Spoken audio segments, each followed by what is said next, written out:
الله فلا مضل له ومن يضلله فلا هادي له. أشهد أن لا إله إلا الله وحده لا شريك له، وأشهد أن سيدنا وشفيعنا وحبيبنا محمدا عبده ورسوله أرسله بالهدى ودين الحق ليظهره على الدين كله وكفى بالله شهيدا. اللهم صل على محمد وعلى آل محمد وبارك على محمد وعلى آل محمد كما صليت وباركت على إبراهيم وعلى آل إبراهيم في العالمين إنك حميد مجيد. أما بعد فإن خير الكلام كلام الله وخير الهدي هدي محمد المصطفى صلى الله عليه وسلم. شر الأمور محدثاتها وكل محدثة بدعة وكل بدعة ضلالة. أيها الإخوان والأخوات، أوصيكم عباد الله أولا بتقوى الله وتمسكوا بكتاب الله. أعوذ بالله من الشيطان الرجيم. بسم الله الرحمن الرحيم. شهر رمضان الذي أنزل فيه القرآن هدى للناس وبينات من الهدى والفرقان، فمن شهد منكم الشهر فليصم، ومن كان مريضا أو على سفر فعدة من أيام أخر. يريد الله بكم اليسر ولا يريد بكم العسر ولتكملوا العدة ولتكبروا الله على ما هداكم ولعلكم تشكرون. الله أكبر الله أكبر الله أكبر. لا إله إلا الله. الله أكبر الله أكبر ولله الحمد. ബഹുമാന്യരായ സത്യവിശ്വാസികളെ, സഹോദരി സഹോദരന്മാരെ, സുഹൃത്തുക്കളെ, പരിശുദ്ധ റമദാനിന്റെ ഒരു മാസത്തെ വ്രതാനുഷ്ഠാനം പൂർത്തിയാക്കി ലോകമെമ്പാടും വിശ്വാസി സമൂഹം ദൈവത്തിന്റെ മഹത്വം വാഴ്ത്തി ചെറിയ പെരുന്നാൾ ആഘോഷിക്കുകയാണ്. ഈ സന്ദർഭത്തിൽ പെരുന്നാൾ നമസ്കാരത്തിനായി ഈ ഈദ് മൈതാനിയിൽ സമ്മേളിച്ച മുഴുവൻ സഹോദരി സഹോദരങ്ങൾക്കും സുഹൃത്തുക്കൾക്കും ഈദുൽ ഫിത്തറിന്റെ ഊഷ്മളമായ ആശംസകൾ, അഭിവാദ്യങ്ങൾ അർപ്പിക്കുകയാണ്. പരിശുദ്ധ റമദാനിലൂടെ നാം ആർജിച്ചെടുത്ത മൂല്യങ്ങൾ, പടച്ചവനുമായുള്ള അടുപ്പം ജീവിതത്തിന്റെ മുന്നോട്ടുള്ള യാത്രയിലും തുടർന്ന് മുറുകെ പിടിക്കണമെന്ന് ഈ സന്ദർഭത്തിൽ പ്രത്യേകമായി ഉണർത്തുകയാണ്. കഴിഞ്ഞ ഒരു മാസക്കാലം വ്രതത്തിന്റെ, ഉപവാസത്തിന്റെ, നോമ്പിന്റെ മാസമായിരുന്നു നമുക്ക്. ദൈവത്തിന്റെ സൃഷ്ടികളിൽ വ്രതം എന്ന് പറയുന്നത് മനുഷ്യൻ മാത്രം ആചരിക്കുന്ന, മനുഷ്യൻ മാത്രം പ്രാക്ടീസ് ചെയ്യുന്ന ഒരു അനുഷ്ഠാനമാണ്, ഒരു രീതിയാണ്. വ്രതം ത്യാഗത്തെയാണ് അടയാളപ്പെടുത്തുന്നത്. ദൈവേച്ഛയ്ക്ക് സ്വന്തത്തെ വഴിപ്പെടുത്തുവാൻ, അല്ലാഹുവിന്റെ ഇഷ്ടത്തിന് സ്വന്തത്തെ കീഴ്പ്പെടുത്തുവാൻ, സ്വന്തത്തെ മെരുക്കിയെടുക്കുവാനുള്ള പരിശ്രമമാണ്, പരിശീലനമാണ് വ്രതത്തിലൂടെ നാം നടത്തിയത്. ഉപവാസം എന്ന വ്രതത്തിന് നമ്മൾ പറയാറുണ്ട്. ഉപ എന്ന വാക്കിന് കൂടെ എന്നാണ് അർത്ഥം. വാസം എന്ന് പറഞ്ഞാൽ വസിക്കുക. ഉപവാസം എന്ന് പറഞ്ഞാൽ കൂടെ വസിക്കുക എന്നാണ് മലയാളത്തിൽ അതിന്റെ അർത്ഥം. എന്തുകൊണ്ടാണ് വ്രതത്തിന് ഉപവാസം എന്ന പേര് വന്നത്? ദേഹേച്ഛകളെ കീഴടക്കി, ദേഹേച്ഛകളെ നിയന്ത്രിച്ച് ദൈവേച്ഛയ്ക്ക് വഴിപ്പെട്ട് ദൈവത്തോടൊപ്പം, അല്ലാഹുവിനോടൊപ്പം നാം സഹവസിക്കാൻ തീരുമാനിക്കുന്നത് കൊണ്ടാണ് ദൈവത്തിന്റെ കൂടെ വസിക്കാൻ തീരുമാനിക്കുന്നത് കൊണ്ടാണ് വ്രതമെടുക്കുന്ന മാസത്തിന് ഉപവാസത്തിന്റെ മാസം എന്നുകൂടി നാം പറയുന്നത്. ഒരു കുതിരയുടെ പുറത്ത് യാത്ര ചെയ്യുന്ന ആ യാത്രക്കാരനെ സംബന്ധിച്ചിടത്തോളം ആ കുതിര ഇണക്കമുള്ളതല്ലെങ്കിൽ ആ യാത്രക്കാരന്റെ ജീവിതം അപകടത്തിലാണ്. കുതിര സവാരി നടത്തുമ്പോൾ അത് കരുതലോടെ നാം കാണുന്നു.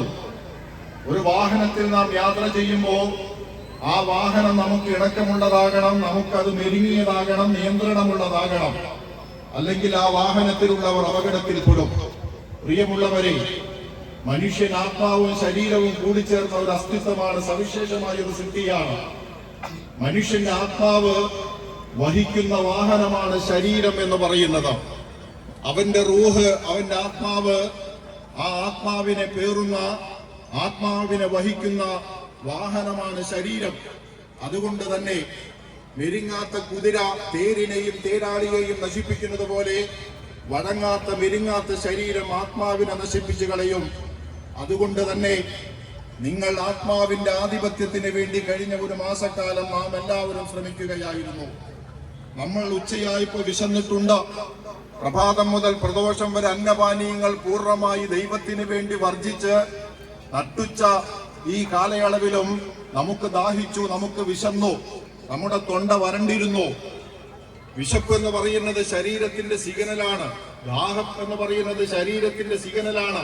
വെള്ളം എത്തിക്കുവാനുള്ള, ഭക്ഷണം എത്തിക്കുവാനുള്ള ശരീരം നൽകുന്ന സിഗ്നലാണ് വിശപ്പ്.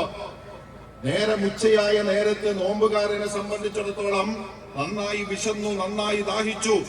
ദാഹത്തിലൂടെ, വിശപ്പിലൂടെ ശരീരം വെള്ളമെത്തിക്കൂ, എനിക്ക് വിശക്കുന്നു, വെള്ളമെത്തിക്കൂ, എനിക്ക് ദാഹിക്കുന്നു, ഭക്ഷണം എത്തിക്കൂ, എനിക്ക് വിശക്കുന്നു എന്ന് ശരീരം ആവശ്യപ്പെട്ടപ്പോ ആത്മാവ് പറഞ്ഞു, ഇല്ല, സമയമായിട്ടില്ല, പറയുമ്പോൾ കഴിച്ചാൽ മതി, പറയുമ്പോൾ കുടിച്ചാൽ മതി, അടങ്ങ് എന്ന് പറഞ്ഞുകൊണ്ട് ശരീരത്തിന്റെ മേൽ ആത്മാവിന്റെ ആധിപത്യമാണ് ഒരു മാസക്കാലം നാം നേടിയെടുത്തത്. അതാണ് ജീവിത വിജയത്തിന്റെ അടിസ്ഥാനം എന്ന് പറയുന്നത്. പ്രിയമുള്ളവരെ, വിശുദ്ധ റമദാനിൽ നാം അനുഷ്ഠിക്കുന്ന നോമ്പ് അനുഷ്ഠിക്കുന്നതിന്റെ ലക്ഷ്യമെന്താണ്? വ്രതമെടുക്കുന്നതിന്റെ ലക്ഷ്യമെന്താണ്? വിശുദ്ധ ഖുർആൻ അത് കൃത്യമായി നമുക്ക് പറഞ്ഞു തന്നല്ലോ. യാ അയ്യുഹല്ലദീന ആമനൂ കുതിബ അലൈക്കുമുസ് സിയാമു കമാ കുതിബ അലല്ലദീന മിൻ ഖബലികും ലഅല്ലകും തത്തഖൂൻ.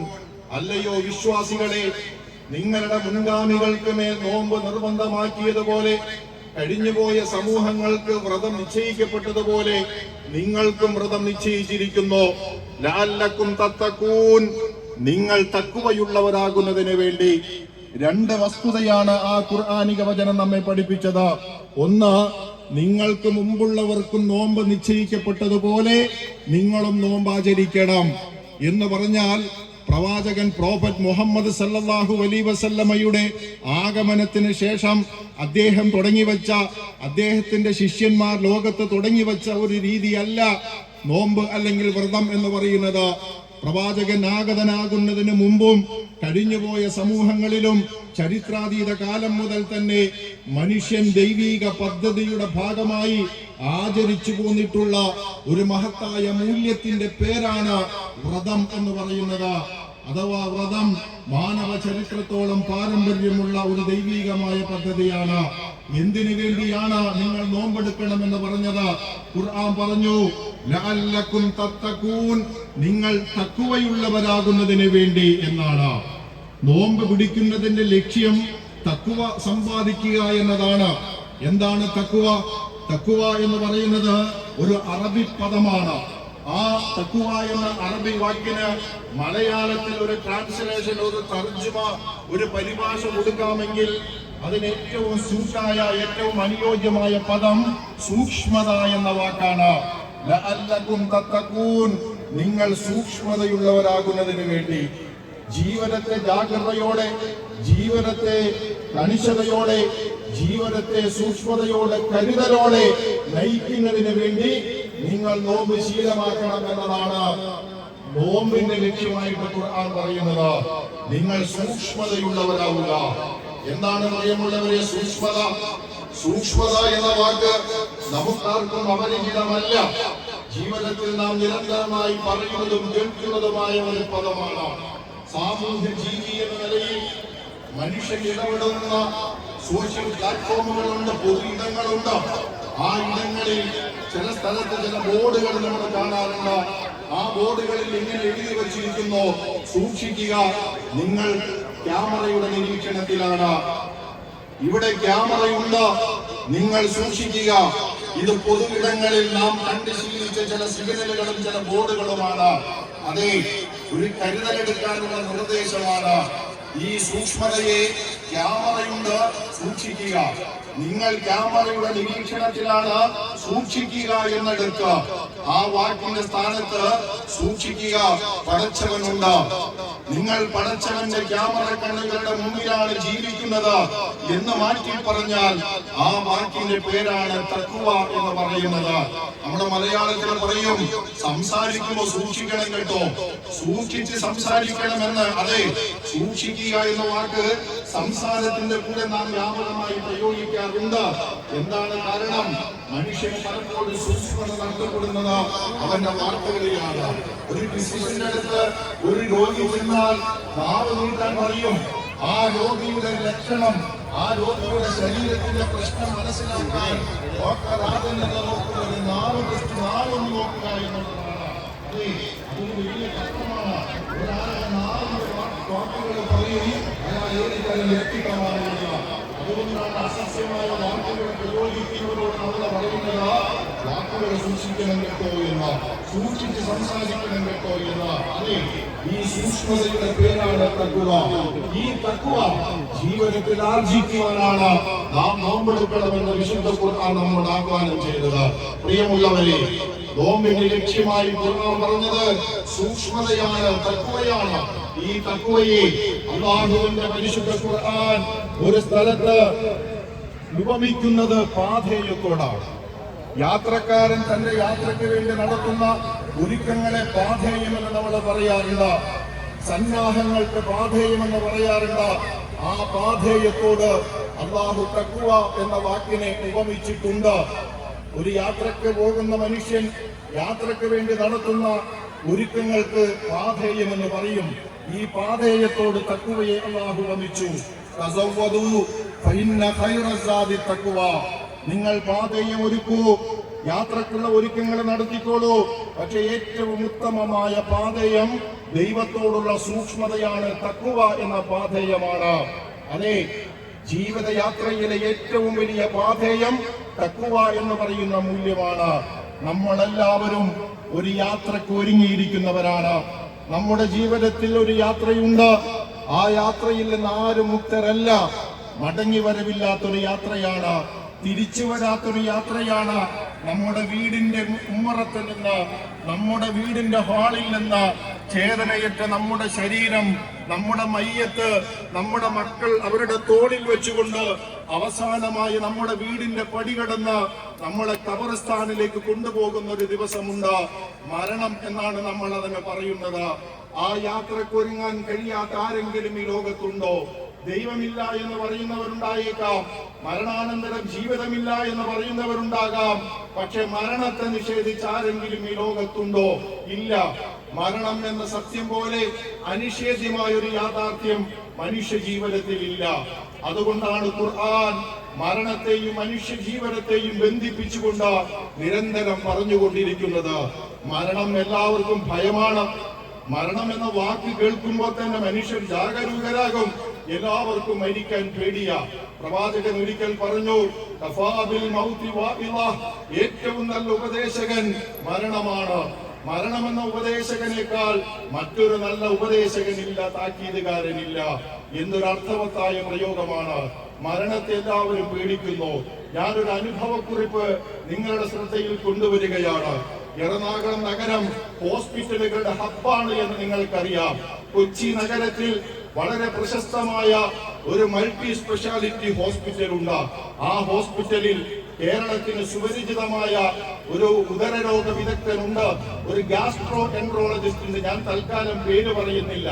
അദ്ദേഹം കേരളത്തിലെ ഒരു ലീഡിംഗ് മാസികയിൽ ഒരിക്കൽ തന്റെ അനുഭവക്കുറിപ്പ് അഭിമുഖത്തിൽ പറഞ്ഞതാണ്. അദ്ദേഹം പറയാ, ഞാനൊരു ഗ്യാസ്ട്രോയാണ്, ഞാനൊരു ഉദരരോഗ വിദഗ്ധനാണ്.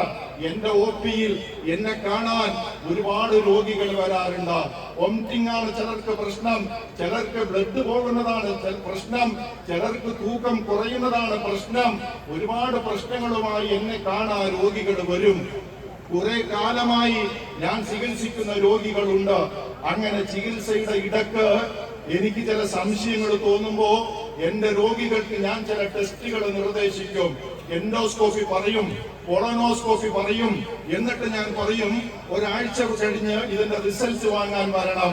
എനിക്ക് സംശയമുള്ളവരോട് ഞാൻ പറയും, വരുമ്പോൾ ഒരു ബന്ധുവിനെ കൂടെ കൂട്ടിക്കോളൂ എന്ന്.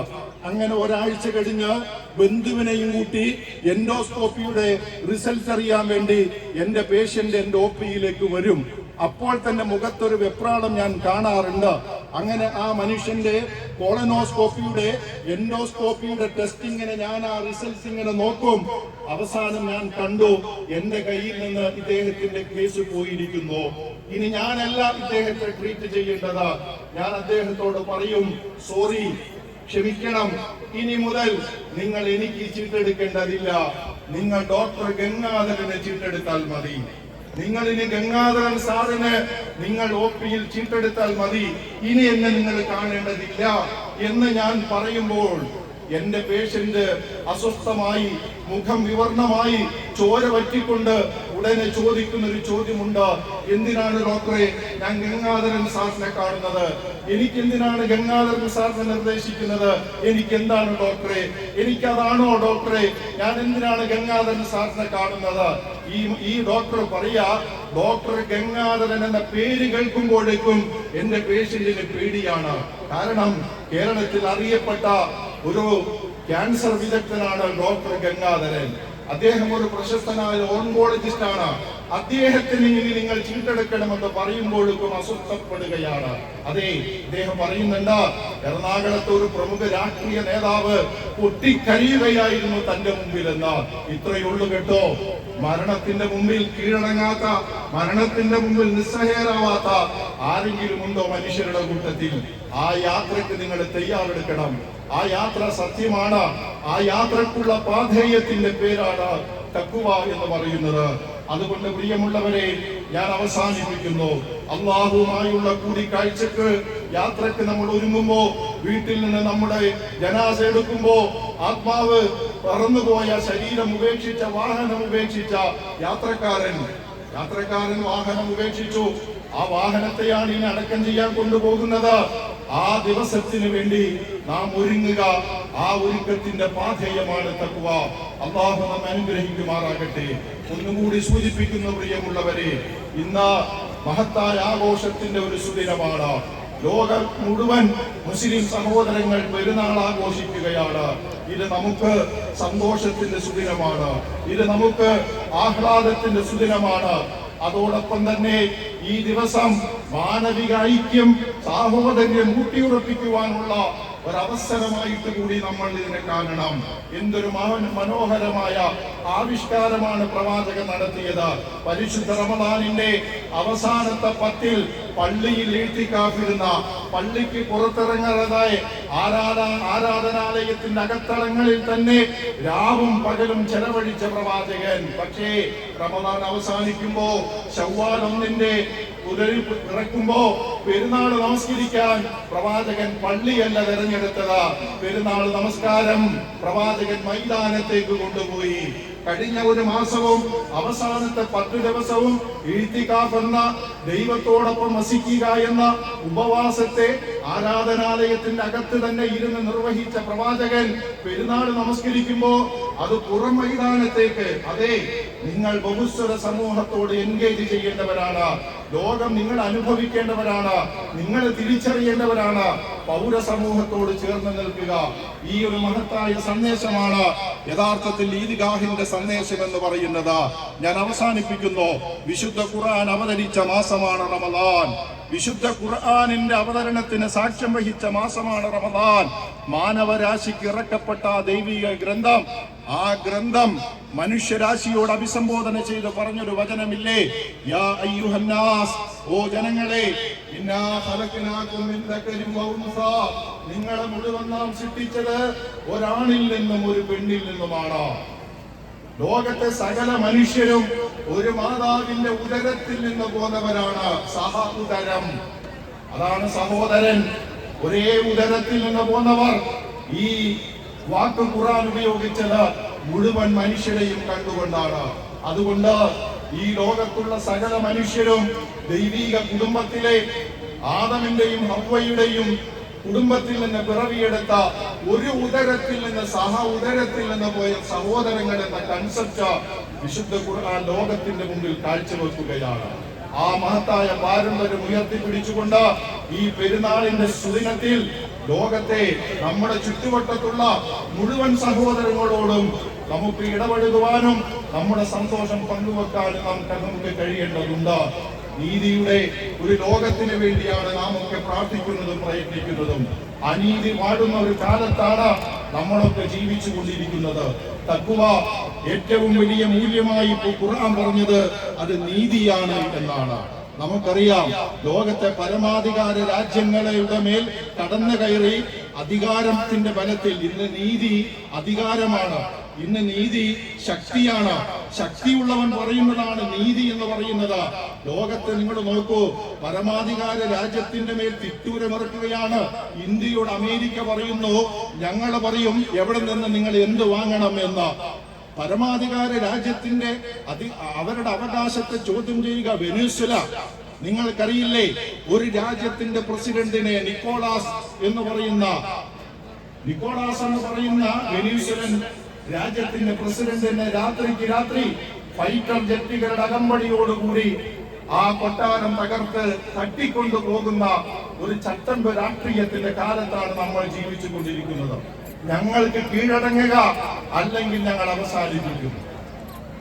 കീഴടങ്ങാത്തവരെ മുഴുവൻ ആയുധം കാണിച്ച് ഭയപ്പെടുത്തി കീഴ്പ്പെടുത്തുന്ന ഒരു കാലത്ത് അത് അവസാനം പ്രയോഗിച്ചിരിക്കുന്നത് ഇറാൻ എന്ന് പറയുന്ന ഒരു പരമാധികാര രാജ്യത്തിന്റെ നേരെയാണ്. ഇറാന്റെ പ്രശ്നം, അവർ കീഴടങ്ങുന്നില്ല എന്ന് കൊല്ലാം, പക്ഷേ കീഴടക്കാനാവില്ല. ആയത്തുള്ള ഖംനായി പറഞ്ഞില്ലേ, നിങ്ങൾ എന്നെ തടവിലിട്ടാൽ എനിക്കത് ഉപവാസമാണ്, നിങ്ങൾ എന്നെ പട്ടിണിക്കിട്ടാൽ എനിക്കത് വ്രതമാണ്, നിങ്ങൾ എന്നെ നാട് കടത്തിയാൽ എനിക്കത് ഹിജറയാണ്, നിങ്ങൾ എന്നെ വധിച്ചാൽ എനിക്കത് ഷഹാദത്താണ്, എനിക്കത് രക്തസാക്ഷിത്വമാണ്.